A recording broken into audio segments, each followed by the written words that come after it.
take the time. 1, 2, ready, ready, Yeah. 1, 2, 3.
Good morning. My name is Reverend Kylie Renner, and on behalf of the entire One Spiritual Center community, thank you for being here today. Welcome to my front yard. I'm so glad you're with us this morning. So I have to admit, I feel like I have a lot on my mind this morning, partially because there is a hurricane barreling at my dad and my beloved Maui right now. And so if you still have Power Daddy and you're watching this morning, we're sending some extra love. I hope you guys stay safe. It's really interesting to be so far away and feel like there's nothing we can do, but there's so much of that happening right now. So last night we found out that our neighbor's sister in Louisiana, who's 46-year-old, just got admitted to the ICU with COVID, and there's all these things happening. Several members of our community have gotten scary diagnoses recently, and there's so much where it's just like, well, it's happening, and there's really nothing we can do from where we are except stand in that place of knowing the truth of love and peace right in the midst of all of it. And so I know I'm not the only one that's got things on their mind, and I know that there's things going on that I don't know about, and all kinds of things shifting and changing, and how important it is just to support each other, keeping on finding that place inside of us that's deeper than all of the chaos and all of the confusion. And so that's what today is about. And if you want to join me in sending some extra love to Maui and my dad this morning, I would really appreciate that. So we're going to pray in. So if you're comfortable closing your eyes, we just going to focus our attention inward as we allow ourselves to be present here today. As we recognize the movement of spirit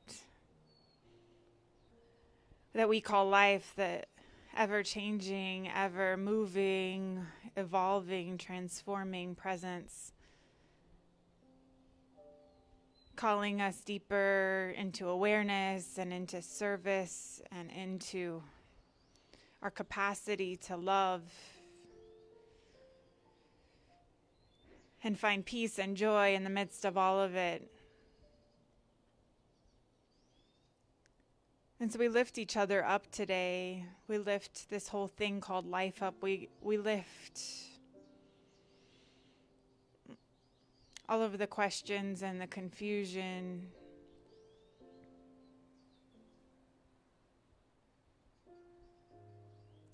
Into a space of awareness so that we may more clearly see.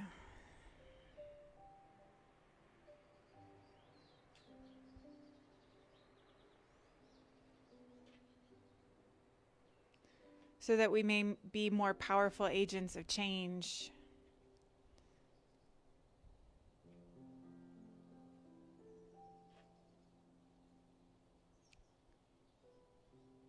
And so how sweet it is just to be together this morning,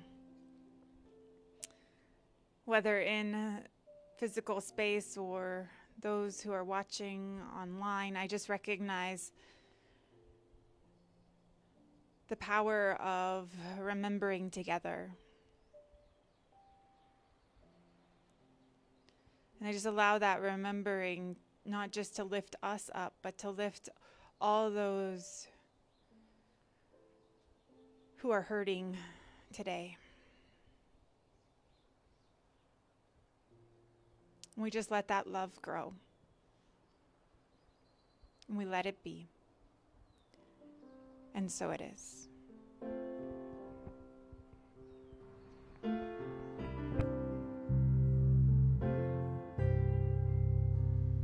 Get ready, my soul. I'm diving in. Get ready, my soul. I'm diving in to the deepest kind of love, to the sweetest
To prepare for meditation this morning, I want to share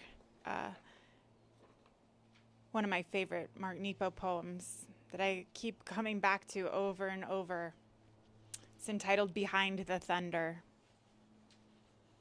I keep looking for one more teacher, only to find that fish learn from water and birds learn from sky. If you want to learn about the sea, it helps to be at sea. If you want to learn about compassion, it helps to be in love. If you want to learn about healing, it helps to know of suffering. The strong live in the storm without worshiping the storm. The strong live in the storm without worshiping the storm. So we're going to take this message and we're going to allow the meditation to move us today.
This is a tune by Duke Ellington called In a Mellow Tone.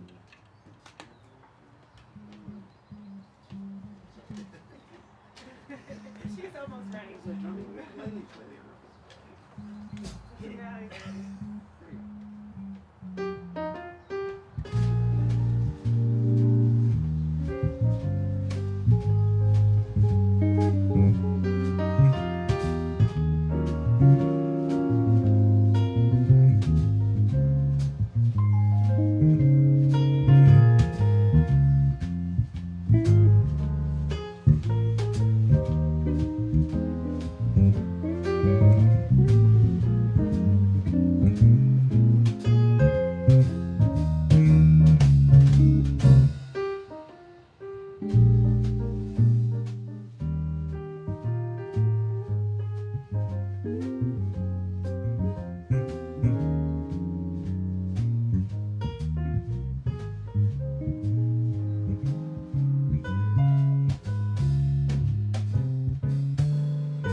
Oh, thank you.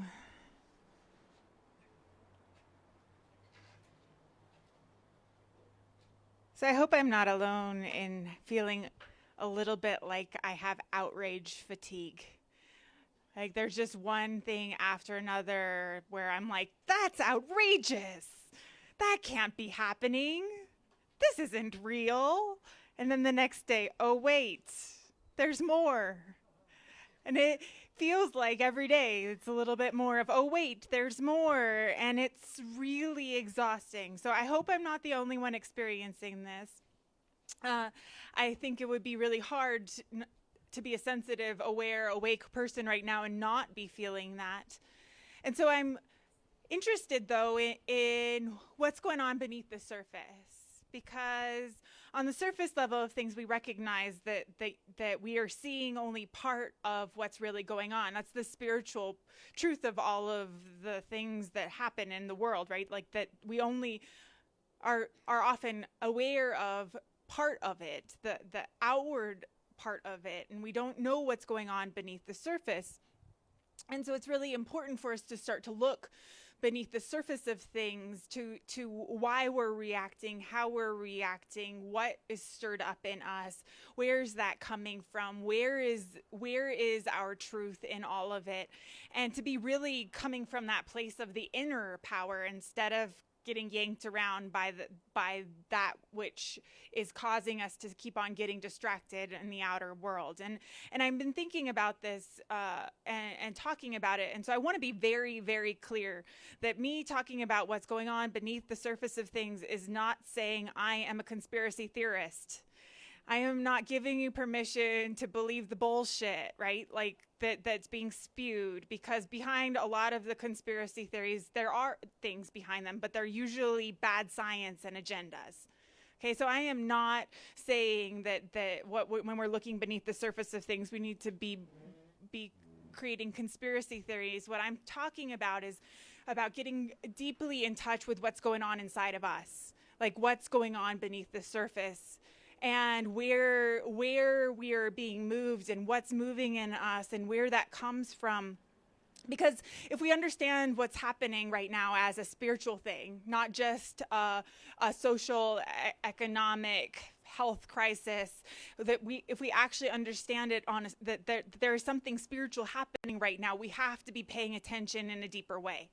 We have to be paying attention to what's going on inside of us, because when we get in touch with that, we can get back to the source of things, not just treating the symptoms.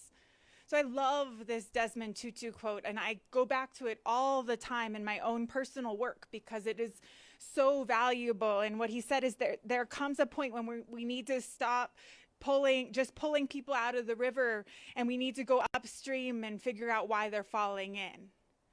And so from a personal spiritual level, this is the call to start looking at where I fell in the stream, right? Where I got off course, where I forgot my own power, where I got trapped, where I started spinning out, and start to really unearth that place instead of just keeping on treating the symptoms. And we treat the symptoms by doing the things that make us feel comfortable and safe, and the surface level things. And what's necessary, though, is for us to start to really treat the underlying causes that have caused the people or ourselves to fall in the river in the first place. So there's this great fable that someone wrote about this quote that I discovered a few years ago, and it's still so pertinent. And so this is the fable that was written about this quote. So the story goes that it was many years ago that villagers in Downstream, as they were called, recall spotting the first body in the river. Some old-timers remember how Spartan the facilities were and the procedures for managing that sort of thing. Sometimes they say it would take hours to pull 10 people from the river, and that even then only a few would survive. Though the number of victims in the river has increased greatly in recent years, the good folks of Downstream have responded admirably to the challenge. Their rescue system is clearly second to none.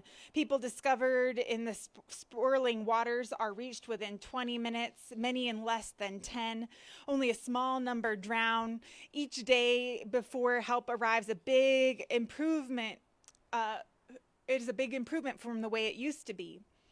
And so the talk of the people downstream, and they'll speak with pride about the new hospital they built on the edge of the waters and the flotilla of rescue boats ready for service at a moment's notice.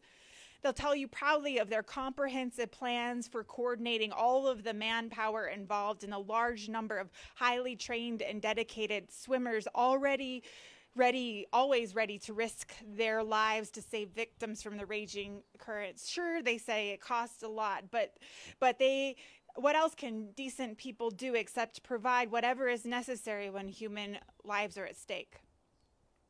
But a few of the downstreamers have raised the question now and again to those who would listen. What's happening to those folks upstream? It seems there's so much to do to help those in the river that nobody has got the time to check on how all those bodies are getting in the river in the first place. And that's the way things are sometimes. So this fable is so important for me right now, especially when we're looking at where we're concentrating our efforts, or where we think our efforts need to be in the world and in our own inner work, because what becomes so clear is where we hit that point where we think we understand, or we think we've managed the symptoms of the disease, and we have not gotten back to the fact that there's something deeper going on that needs our attention. And there's always something deeper going on that needs our attention. That's always what the symptoms are showing us. They're never there just for us to treat them. And that's the spiritual truth of life, right? That it's never about what's happening on the surface. It's always about something deeper. But we have to be willing to have the deep conversation. And so I had this kind of like aha this week. And I'm going to try and tell the story in a way that makes it clear and doesn't tell more than I need to. So if it becomes unclear, start going like, what are you talking about, Kylie? But what happened this week was in response to what's happening in Portland and the rising up of people to support Black Lives Matter movement there.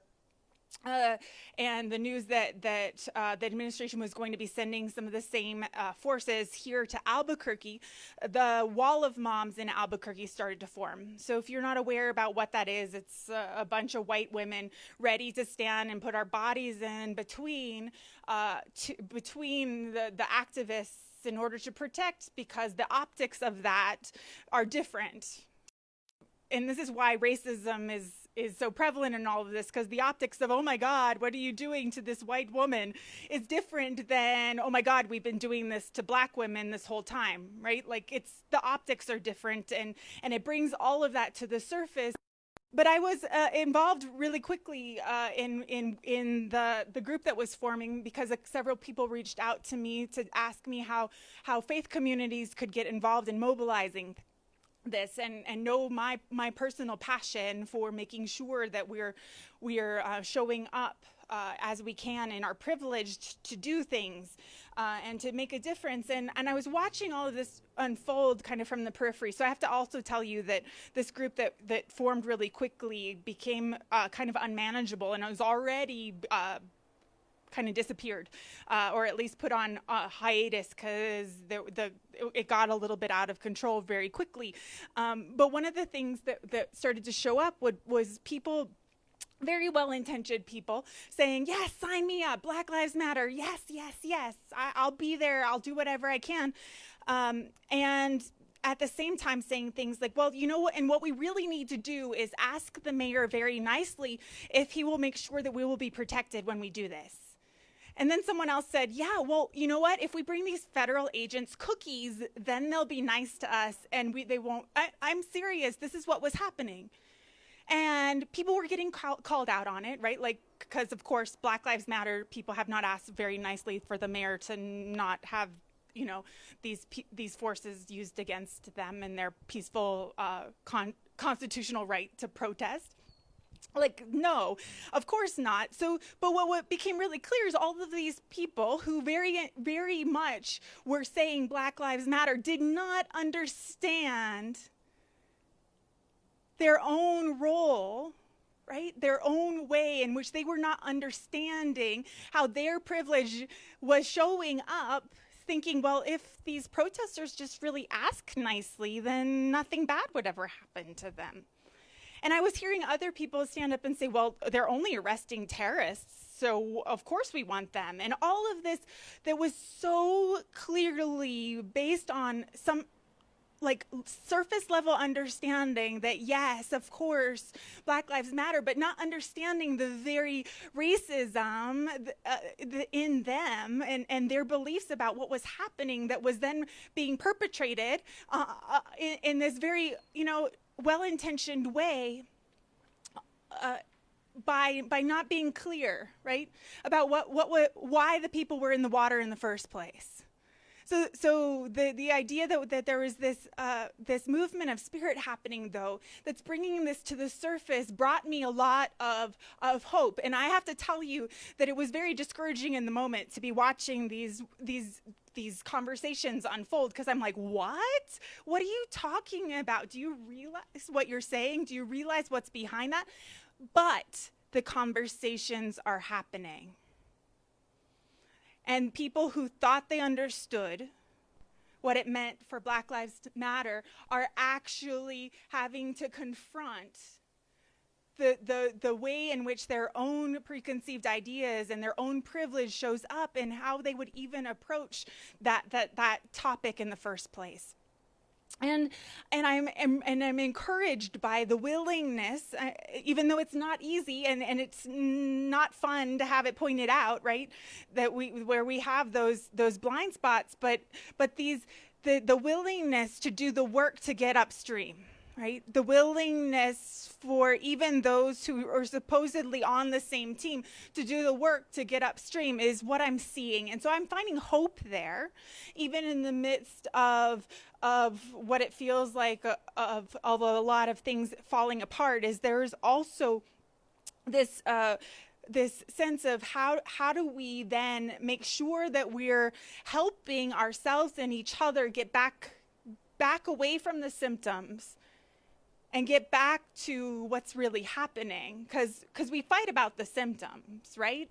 We fight about, well, who's right and who's wrong and all of that. But when we get back to the source of all of it, which is love, which is this deep wanting to feel safe and to care for one another, then all of a sudden it becomes clear where we are and what we are doing, and we get out of the fight and the confusion. So Hugh Prather wrote this book many years ago now, entitled How to Be in the World and Still Be Happy. And I love that title, because how the hell do you do that, right? Like, how do you actually engage in the work that needs to happen and still find happiness? And he talks about the fear that we experience, and he talks about it in a way that I think is more powerful than it is often talked about in metaphysical circles, because in the New Thought tradition, we just kind of ignore fear. We say, well, if you're living in fear, then you're not connected, right? Or if you're experiencing fear, that means that there's something wrong with you, which I call bullshit too, by the way. And I had someone tell me that by wearing a mask, I was being fearful, and if you can imagine what I told them, that's all you have to imagine right now. But he talks about fear, and so this is what he says. The world is indeed a dangerous place. And obviously there are times when the worst we fear does happen. Yet what did being sick with dread ever do to protect you? Fear neither causes the thing fear to happen nor prevents it. It is mere static. It is the absence of music. It is not power. There is a calmness at the center of us and a very deep well of happiness that cannot be exhausted but it will never be experienced while our perceptions are twisted. While our perceptions are twisted. And so our perceptions get twisted when we are focused on the surface level of things, right? We think we know what's happening. We have preconceived ideas about what happens next in this story. And we cannot find that place of power in us when we've gotten things twisted, which is the exact point, right? Because we are powerful beyond imagining, especially when we work together. And so this idea that if we just keep people twisted, if we keep the symptoms changing, if we keep everyone's focus on that next outrage, we lose this capacity and this power we have, because we cannot find that deep well inside of us. And we're just skipping along the surface. And I have committed myself to more deeply practice the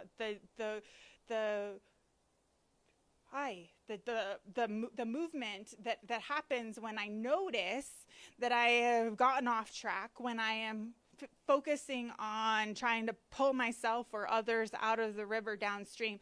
And I am more deeply committed than ever to making sure that my eyes are always upstream. My eyes are always on what is actually going on here. What actually needs my attention? Do I need to be freaking out in this way? Or maybe my attention needs to be shifted in a little bit of a way. And I'm not saying we're trying to look for the rosy side of life. I'm not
not to be swept away by what the days bring us. We too must find a way to lean into the forces that hit us so squarely. And so that image of how we the work of going upstream, of being able to get past the symptoms of things, is that willingness to let that which we are experiencing impact us, like putting our raw, vulnerable under of it and letting ourselves be impacted by that and by all of that impact that we learn and that we grow and we transform. And so that's why I love that poem I started with by Mark Knipo so much, because he talks about the fact that if you're actually trying to learn about something, it's important to be engaged in it. If you want to learn about the sea, it helps to be at sea.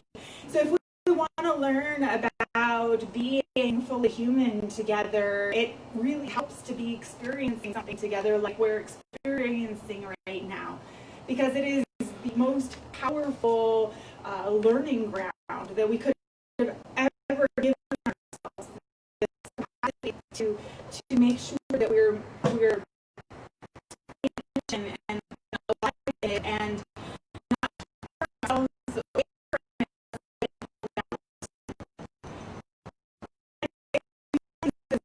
from analogy. It's not like our downstream. This is why we get pulled downstream, right? Like that we get pulled out of our center when we can watch ourselves having this experience. And so I just recognize that we have to make sure that we're looking deeper than the surface level of things. So we need to make sure that we're in a deeper way.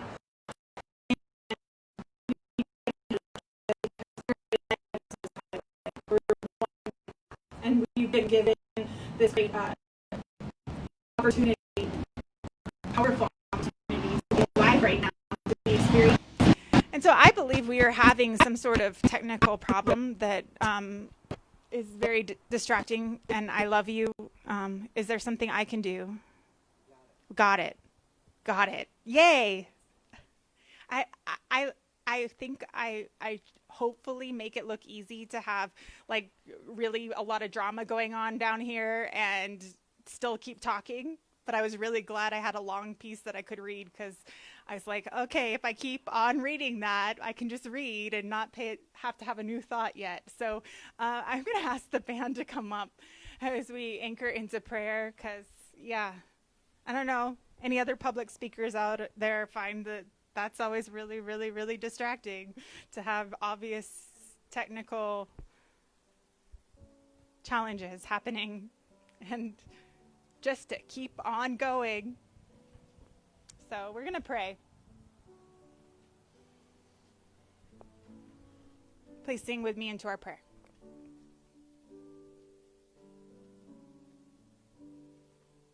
A prayer of love lifts us high.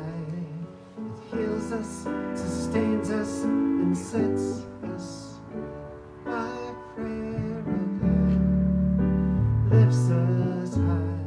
It heals us, sustains us, and sets us free. A prayer of love lifts us high. It heals us, sustains us, and sets us free. And so our prayer of love today is a prayer of being able to see clearly what's happening underneath the surface of things, that which needs our attention, that which needs our love, that which needs our peace, that which needs our power. And as we see clearly, we are able to recognize the ways in which we're being called to transform, and we face these bravely and powerfully because we know that Spirit is inside of us, living in and through and as us, moving us.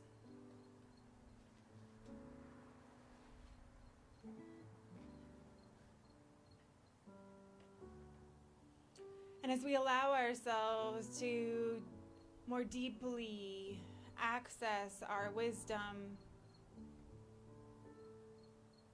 I recognize that Spirit directs the way. And our power to transform is unleashed, and it is so incredible that it cannot help but create new things everywhere we look. And so I just know that the power to transform is present here now. It is alive and well in all of that which we are willing to turn to face, so that we may be propelled further in our understandings, so that we may be propelled further into the heart and the love that sent us here, so that we may find the common source.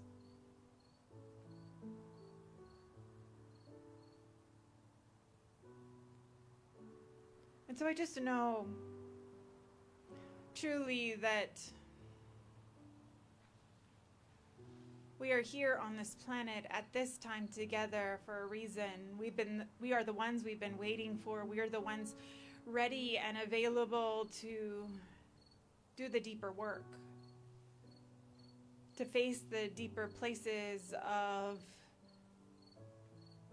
fear and prejudice inside of ourselves, so that we may more powerfully create together what we know is possible, which is a world that truly works for everyone, a world in which we remember that we belong to one another.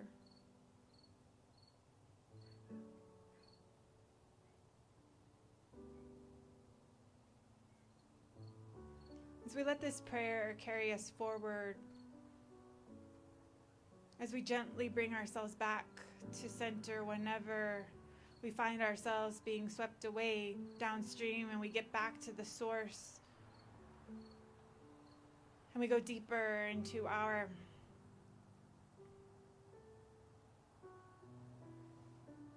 reason to be here now.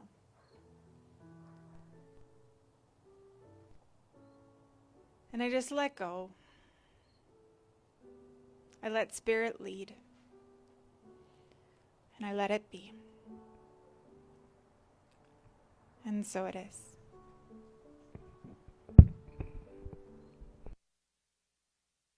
Our prayer lifts us high. It heals us, sustains us, and sets us free. Our prayer will go, lifts us high. It heals us, sustains us, and sets us free. Our prayer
It's fun. Thanks, guys.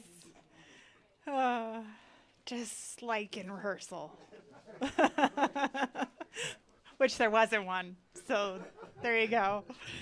So thank you so much for being here today. I want to thank everyone who's continued to support this community financially through this interesting time we're in. It's been really helpful to continue the flow of love that is this community. So there's a couple ways if you're called to make a donation. One is that there are baskets hanging from our trees. That's one way. Also by texting 207-4916, 505-207-4916. That's our text to give number. And also onespiritualcenter.org has a link for donating. That's another place for that to happen. So thank you so much for that. And because Antonio asked, and I like the feeling of it, we're going to continue to bless that which we've offered into this space. So if you will join me just blessing all of that love and peace, all of the joy, all of the questions and confusion. We bless all of it. We bless that which is emerging and that which is falling away. We bless the capacity that we have to engage with it fully. And I just recognize how blessed we are to be able to share in community and to continue that circle of love that supports people near and far in doing the deep work of getting upstream. So I bless that which has been offered into this space today. I know that it continues to grow and prosper, and I know that all is well, and so I let it be. And so it is. So I want to thank everyone who showed up yesterday at Roadrunner Food Bank. We always have a nice time, and yesterday we sorted, I just did the math, we sorted 3,000 pounds of bread that then will be distributed this week to our communities. What an amazing thing that a few people can make that big of an impact in just a few hours.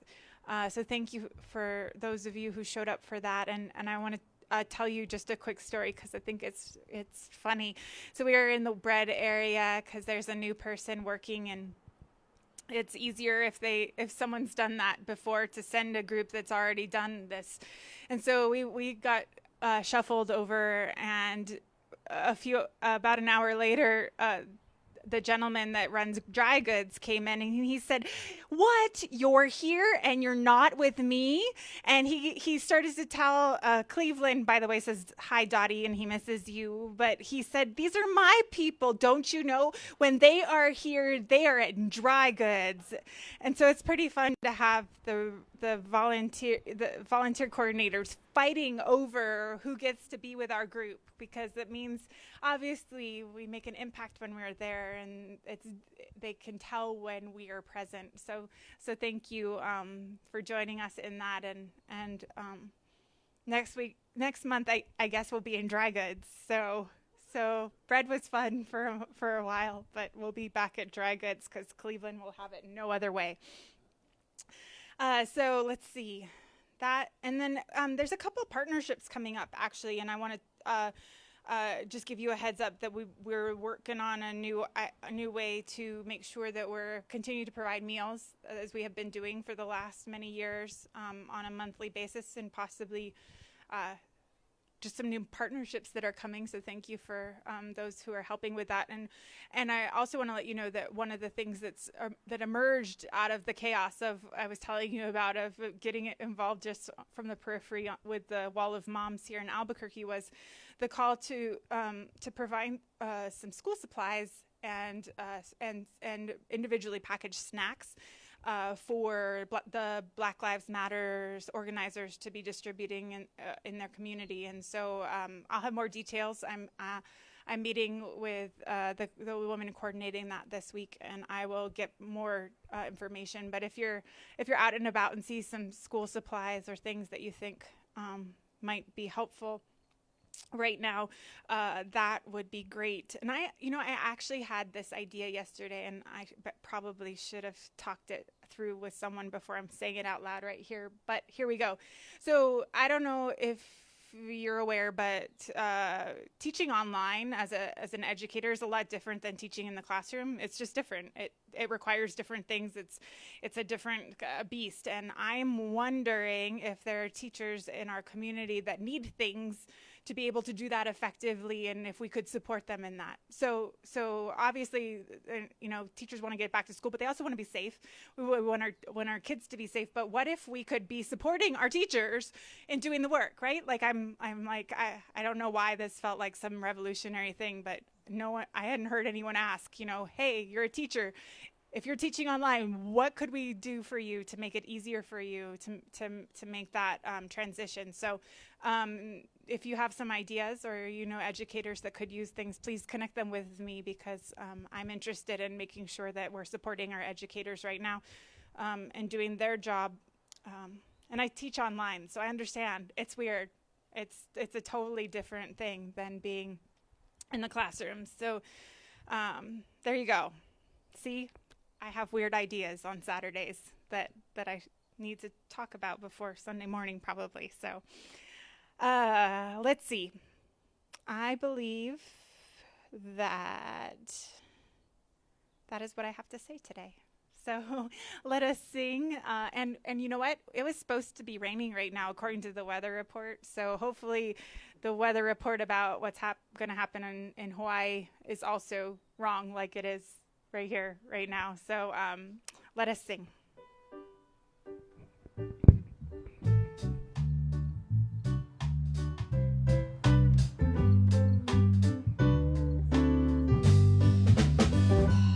One love, one heart. Let's get together and feel alright. One love, one heart. Let's give thanks to the Lord, and we can feel alright. People get ready, there's a train coming. You don't need no baggage, you just get on board. All you need is faith, hear that beat so humming. You don't need no tickets, you just thank the Lord. One love, one heart. Let's get together and feel alright. One love, one heart. Let's give thanks to the Lord, and we can feel alright. People get ready, there's a train coming. Picking up passengers from coast to coast. Faith is the key, open the doors and border.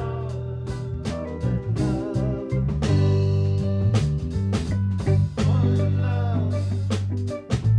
One love, one heart.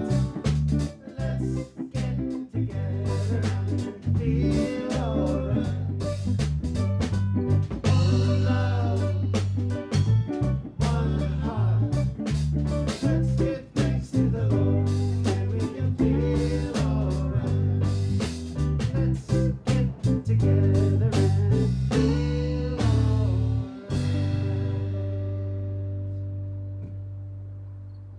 We have one last blessing to sing to one another, and don't forget bagels.